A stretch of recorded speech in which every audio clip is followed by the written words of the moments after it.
자, 오늘 본문 말씀은 누가복음에서만 지금 세 번째 예수님께서 부활하신 후에 제자들에게 나타난 이 사건을 기록하고 있습니다.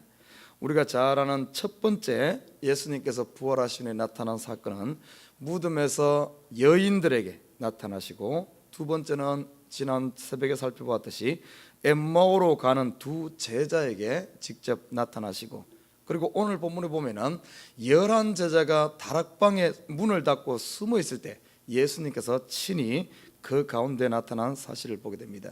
그리고 또 다른 성경에 보면은 500여 이 제자들에게 다시 한 번 더 나타나는, 그래서 예수님께서 부활 후 계속해서 나타나는 것이 점점 가면 갈수록 더 많은 사람들에게 공개적으로 나타난 모습을 보게 됩니다. 점진적으로 발전되어지는 것을 보게 돼요.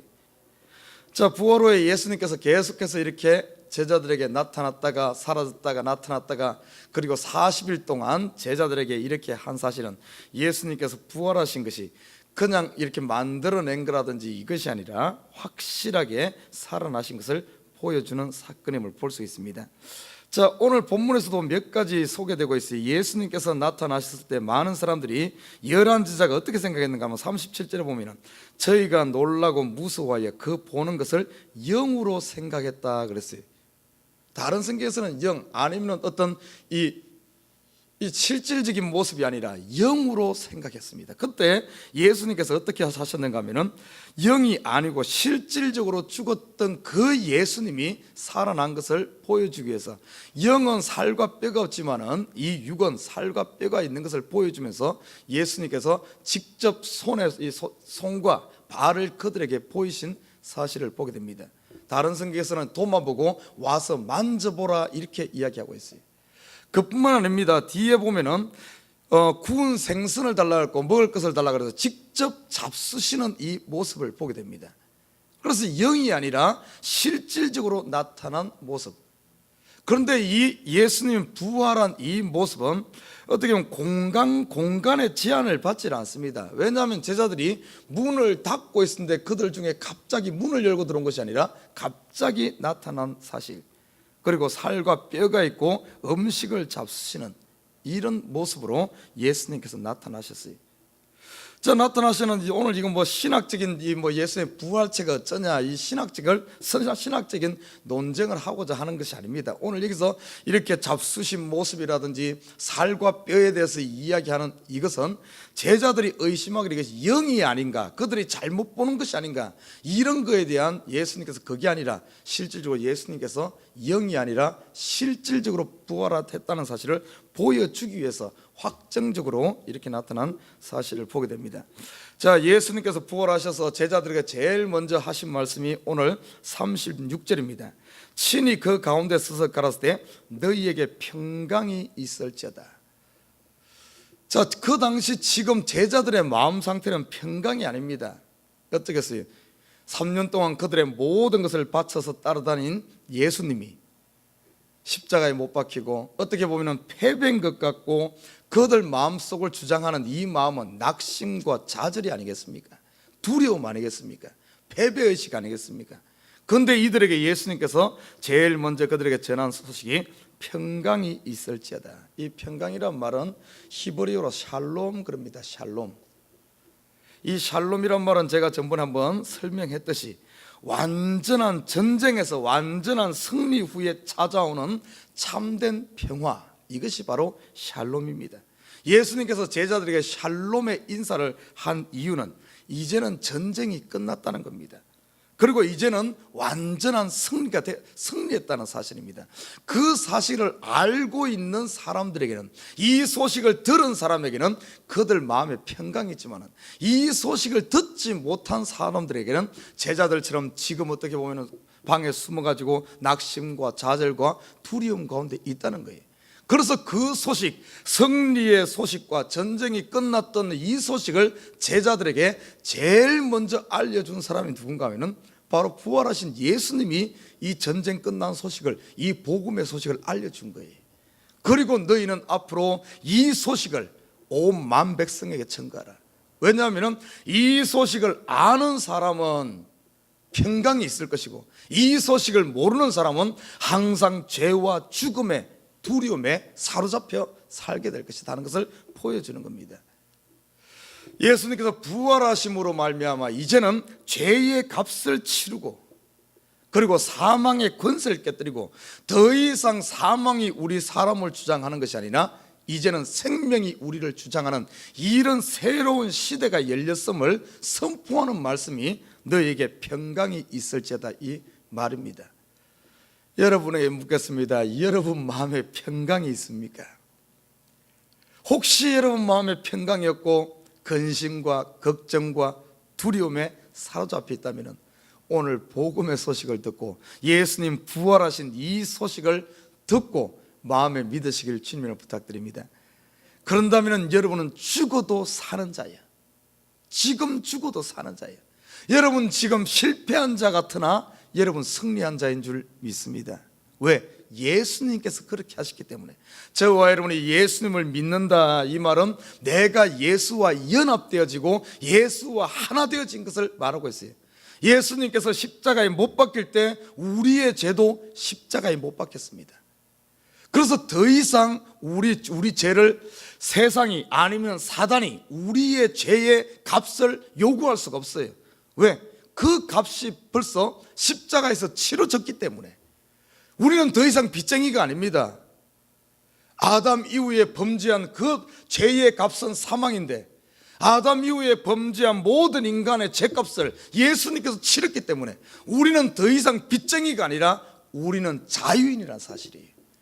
그리고 생명이 우리를 주관한다는 사실. 오늘 그 사실을 예수님께서 부활하셔서 제자들에게 제일 먼저 알려주었다는 사실입니다. 그리고 44절부터 53절까지는 이 누가복음의 오늘 결론 부분입니다. 왜 누가가 이 복음서를 기록했는가? 이 누가복음뿐만 아니라 마태복음, 마가복음, 요한복음도 복음서의 어떤 이 기록한 목적, 결론 부분입니다. 자, 첫 번째 보면은 46절을 보면은 왜 이 복음서를 우리에게 줬는가? 46절은 이렇게 말합니다. 또 이르시되 이같이 그리스도가 고난을 받고 제3일에 죽은 자 가운데서 살아날 것과. 자, 이 말씀 뭔가 위에 쭉 읽어보면은 예수님께서 11 제자에게 나타나서 그들이 의심하고 이해하지 못하고 깨닫지 못하니까 그들에게 성경을 쭉 풀어줍니다. 성경을 풀어주면서 성경에 보면은 율법서라든지 모세의 율법서라든지 아니면 선지서라든지 시편, 이 전부는 뭔가 하면 구약 성경 전체를 이야기하는 거예요. 구약 성경 전체는 무엇에 관한 이야기인가? 다시 말해 이 복음서의 결론은 결국에는 성경의 결론이라고 볼 수가 있어요. 그럼 성경의 결론은 뭔가? 우리가 이 성경이 66권으로 기록되는데 성경의 결론이 뭔가? 첫째는 뭔가 하면은 예수 그리스도와 예수 그리스도의 십자가와 부활을 이야기하는 책인 줄 믿습니다. 성경의 결론은 그거예요. 구약의 수많은 모세 오경을 통하여 수없이 제사법이라든지 전부 이야기하지 않습니까? 율법이라든지 이것을 이야기한 것, 그리고 시편의 수많은 찬송의 이야기라든지 그런 시편의 이야기, 그리고 선지자들이 예언한 이야기, 이 성경 전체 아닙니까? 구약. 이 모든 이야기가 결국에는 무엇을 설명하려고 하는가 하면 예수 그리스도의 십자가. 십자가의 뜻은 뭔가 하면 인간이 지었던 모든 죄의 값을 치르는 것이 바로 십자가입니다. 죄의 결과는 사망이요, 이 죄는 저주받을 겁니다. 결국에 인간의 죽음이 왜 왔습니까? 저주로부터 오지 않았어요? 죄의 값 때문에. 그래서 나무에 달린 자마다 저주받은 자라 이렇게 말하지 않습니까? 그 결국에 예수님께서 십자가 지신 것은 인간의 모든 저주받을 죄에 대한 값을 치는 것이 바로 십자가라는 거예요. 그래서 구약에 보여주는 짐승을 잡아서 제사를 드리는 것, 결국에는 어떤가 하면 값을 치는 것. 사람이 지은 죄를 짐승에게 대신 돌려서 짐승이 대신 죽음으로 말미암아 값을 치르는 걸 말하거든요. 그리고 선지서에 보십시오. 이스라엘 백성들이 범죄해가지고 결국에는 바벨론의 포로로 잡혀가잖아요. 그 죄값으로 그들이 팔려가는 겁니다. 죄값으로. 망하는 이유가 죗값으로 팔려가는 거예요. 그리고 이스라엘 백성들이 사사기라든지 여러 가지 고난을 겪잖아요. 수없이 많은 어려움을 겪잖아요. 이스라엘 백성들이 왜 고난을 겪습니까? 결국에는 그들의 죗값으로 말미암아 고난받아요. 이스라엘의 역사는 전부 뭘 보여주는가 하면 결국에는 죄에는 값을 치러야 된다. 그냥 죄를 짓고 적당하게 얼버무리고 넘어갈 일이 아니란 겁니다. 반드시 값을 치러야 하는데 그 값을 치는 것이 뭔가 하면 값을 치르는 분이 바로 십자가, 예수 그리스도의 십자가라는 거예요. 자, 죄값을 치르고 나면 어떤 일이냐면 죄의 사함받고 정결하게 됩니다. 이스라엘 백성들 보십시오. 역사적으로 보면 바벨론 포로로 잡혀갔다가 70년 만에 죄값을 치르고는 어떻게 됩니까? 돌아오잖아요. 이 돌아오는 것이 결국에 보면은 예수 그리스도의 부활을 상징하여 죽었다가 다시 살아나는 거예요. 그런 것을 보여주는 것이 에스겔서에 보십시오. 이상골짜기에 마른 뼈와 같이 그렇게 죽었지만은 하나님의 말씀이 들어가니까 그들이 그 군대로 다시 살아나잖아요. 전부 이런 구약의 모든 이야기가 뭔가 하면 십자가와 부활을 보여준다는 사실. 부활은 뭡니까? 이제는 죄의 값을 치르고, 그리고 이 사단이 공중권사본 사단이 주장하고 있는 이 사단의 머리를 받고, 그리고 사망 권세를 깨뜨리고 더 이상 사망이 우리 인간을 주장하지 못하고 생명이 우리 가운데 있는 주장하는, 다시 말해 승리와 생명을 보여주는 것이 이 부활인 줄 믿습니다. 그래서 성경의 이야기는 전부 그리스도의 십자가와 부활의 이야기예요. 저와 여러분은 지금 예수 그리스도를 내가 믿는다, 영접한다 하는 것은 예수 그리스도의 십자가에 참여해서 우리의 죄가 예수 그리스도의 십자가에 못 박히고 저와 여러분 부활한 새 생명 가운데 살아가는 줄 믿습니다. 그래 두려워할 일이 아니에요. 저와 여러분은 지금 부활 가운데 참여해서 살아요. 새 생명이. 그래서 저와 여러분은 이제는 내 것이 아닙니다. 사도 바울이 고백했듯이 이제는 내 것이 아니에요. 예수 그리스도의 십자가와 부활을 믿는 사람들은 이제는 내가 내 것이 아니라 나는 누구 것입니까? 바로 예수 것이에요. 예수 것. 그래서 예수 것이기 때문에 우리가 죽어도 다시 살고 사단이 우리를 건드리지 못하고 세상이 우리를 내 것이라고 주장하지 못한다는 사실이에요. 왜? 하나님 것이기 때문에. 이것이 어떻게 보면은 내가 그리스도의 종이다 하면은 아이고 불쌍하다 종이다 이렇게 생각, 그러지 않아요. 그러지 않습니다. 내가 하나님께 속했다는 것, 하늘에 속했다는 것, 이것보다 더 큰 축복은 없어요. 이것보다 더 큰 축복. 왜? 더 이상 세상에 속한 사람이 아니기 때문에 하늘의 시민이라는 사실. 그리고 보십시오. 이 복음서의 결론적으로 47절 보십시오. 47절에 보면은 또 그의 이름으로 죄사함을 얻게 하는 회개가 예루살렘으로부터 시작하여 모든 족속에게 전파될 것이 기록되었으니, 결국에 보면은 구약의 이야기도 성경의 이야기는 결국에는 뭔가 하면 이 복음의 소식, 예수 그리스도의 이름으로 말미암아 죄사함을 얻게 하는, 죄사함을 얻는다는 말은 구원 얻는다는 말이거든요. 우리가 죄에서 해방되어서 돌아오는 걸 말하거든요. 구원의 이 이야기, 구원의 이 소식이 예루살렘으로부터 시작해서 온 세상에 전파될 것이, 온 족속에 전파될 것이 결국에는 성경의 이야기입니다. 그리고 세 번째는 뭔 줄 압니까? 48절을 보십시오. 48절을 보면 너희는 이 모든 일의 증인이라. 결국에 복음서를 기록한 것은 우리가 이 소식을 우리에게 먼저 들려주고 이제부터는 너희가 세상의 증인이 되어라. 여러분, 우리 이 땅에 사는 목적 자체가 어떻게 잘 먹고 잘 살자고 이 땅에 사는 게 아닙니다. 예수 믿는 사람의 살아있는 이유, 목적은 딱 하나예요. 뭔 줄 압니까? 이 복음의 소식을 전하는 증인입니다. 증인. 여러분 과연 이 땅에 살면서 증인된 삶을 살고 있습니까? 여러분, 증인에게 가장 중요한 것이 뭔 줄 압니까? 무엇을 통해서 증거를 하겠어요? 성경에 보면 입입니다. 입. 그래서 사도행전에 성령이 임할 때 그들에게 제일 먼저 나타난 역사가 뭔 줄 압니까? 불의 혀같이 갈라지는 것이 보여지고, 그리고 그들의 입이 밖에서 방언을 말한 거예요. 우리 믿는 성도들에게 가장 중요한 것이 입입니다. 입을 통해서 증거되어지는 거예요. 요즘에 너무 성도들이 말만 하니까 자꾸 아이고 뭐 말만 하면 뭐하냐, 행동을 해야지. 그러지 않습니다. 여러분, 그거 사단이 속이는 겁니다. 행동보다 더 중요한 사람의 모든 것은 그 사람의 인격이 무엇으로 나타나는 줄 압니까?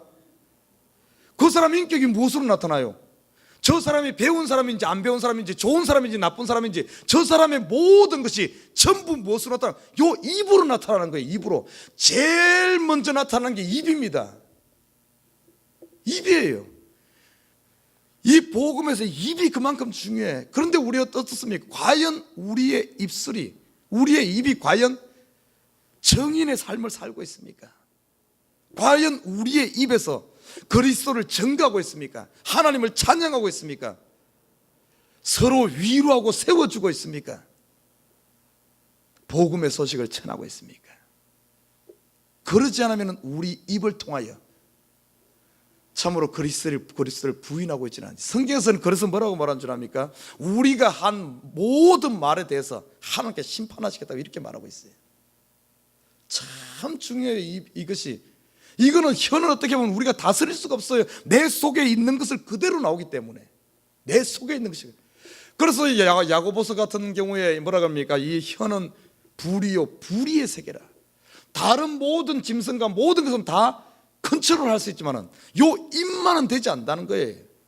결국에 입은 무엇이 뭔가 하면은 내 속이 밝아야만, 내 속에 그리스도가 있으면은 결국에 그리스도가 증거되어지고, 내 속에 사단이 역사하고 있으면은 결국에는 이 입은 마귀의 입으로 쓰임 받는다는 겁니다. 이거는 컨트롤이 되지 않는 거예요. 나를 나타내는 전부가 뭔가 하면 이 혀요. 그래서 어떤가 하면 우리 믿는 사람들, 과연 우리가 입으로 그리스도의 증인된 삶을 살고 있는가? 그 다음에 나타나는 게 뭔 줄 압니까? 입 다음에 중요한 것이 얼굴이에요. 얼굴. 이 얼굴 또한 내 속에 슬픔이 있으면 얼굴에 슬픔 빛이 띠게 되고, 내 속에 즐거움이 있으면 즐거움 빛을 띠고, 내 속에 근심이 있으면 근심 빛을 띠고, 분노가 있으면 얼굴이 울그락불그락하고, 내 속에 시기가 있으면 눈이 벌겋게 바뀝니다. 이 얼굴이에요. 얼굴. 그 다음에 중요한 게 뭔 줄 압니까? 그 다음에 무엇으로 증거되어지는가? 우리의 손과 발입니다. 예수님께서 이 땅에 오셔서 전부 나눔을 실천하고 사랑하면서 정말 죄인의 친구가 되어지고 가난한 자의 친구가 되어졌듯이 우리의 손발이 증거가 되어져야 돼. 우리 남은 삶은 그거예요. 결국에 복음서 우리가 지금까지 누가복음을 한 150회 가까이 했을 거예요. 이렇게 하면서 공부하고 우리가 지금 배우고 말씀 듣겠는데 결론이 뭔가 하면은 예수 그리스도의 십자가 부활을 믿고 이제는 정인된 삶을 살아야 되는. 그런데 그냥 가만히 있다고 되어지느냐? 내 마음은 가만히 있다고 되어지는 게 아니에요. 내버려 두면 내 마음은 잡초밭이 돼버립니다. 쑥대밭이 돼가지고 결국에는 입에서는 좋은 말이 증거가 나오는 것이 아니라 원망만 불평만 나오게 돼 있어. 그래서 끊임없이 우리가 믿음의 싸움을 싸워서 내 속에 있는 이 잡초가 자라지 않도록 내 마음밭을 관리하면서 옥토로 관리할 때 결국에는 우리가 정인된 삶을 살 수 있다는 사실. 우리 속에 복음 전하려고 입을 열려고 해봐요. 두려움이 먼저 쌓입니다. 두려움이, 의심이 먼저 쌓여. 그냥 내버려 두면 한마디도 복음 못 전해. 내 마음에 의심이 쌓일 때, 아, 이거 말 전하면 괜히 창피당하는 것 아닌가? 하면은 쓸데없는 짓 아닌가? 아니요, 그 의심부터 내 마음에서 싸워서 이기고, 두려움도 이기고, 이런 것들을 다 골라내고 내 마음이 옥토가 되었을 때 우리 입이 정인이 되어지고 우리 얼굴과 손발이 정인된 삶을 살 수 있는 줄 믿습니다. 우리가 그렇게 살아요. 그리고 보십시오. 49절에 보면은 이렇게 또 이야기하고 있습니다. 볼지어다 내가 내 아버지의 약속하신 것을 너희에게 보내리니, 바로 성령을 보낸다는 건 성령의 약속. 이제 이 성령의 약속은 사도행전에 가면은 제일 먼저 성령이 임합니다. 그것을 약속했고요. 그리고 마지막 보면은 53절에 보면은 늘 성전에 있어 하나님을 찬송하더라. 그 위에 보면 기쁨으로 돌아가, 기쁨으로 예루살렘에 돌아가 성전에서 하나님을 찬송하는 삶. 지금 우리가 이 삶을 살고 있지 않습니까? 우리가 지금 기쁨으로 돌아와 성전에서 하나님을 예배하며 찬송하며, 그리고 매 삶 가운데 그리스도의 증인되어지고 성령의 충만함을 기대하고 성령의 충만함으로 살아가는, 이것이 우리 성도의 삶인 줄 믿습니다. 결국 복음서의 결론이 그거예요. 너희들 예수 그리스도의 십자가 이것에 대해서 눈이 열려서 그것을 믿고 너희 남은 인생은 이렇게 살아라. 정인된 삶을 살아라. 성령의 충만함을 받아라. 그리고 기쁨으로 찬송하면서 하나님 중심으로, 성전 중심으로 살아가는 것이 바로 우리 성도의 삶이란 사실. 이렇게 될 때 어떤가 하면은 예수님께서 하나님께로 올라가셨다가 다시 데리러 온다는 사실. 우리가 이 땅에 살아야 되는 것은 바로 그런 삶이에요. 소망 가운데 사는 삶. 사랑하는 우리 식구 여러분, 나는 우리 에버그린 식구들이 매일매일 삶을 성전 중심에 찬양하는 삶, 매 삶 가운데 우리 마음밭을 잘 관리해서 입과 얼굴과 모든 내 삶의 영역에서 그리스도를 증거하는 이 삶을 사시기를 주님으로 부탁드립니다.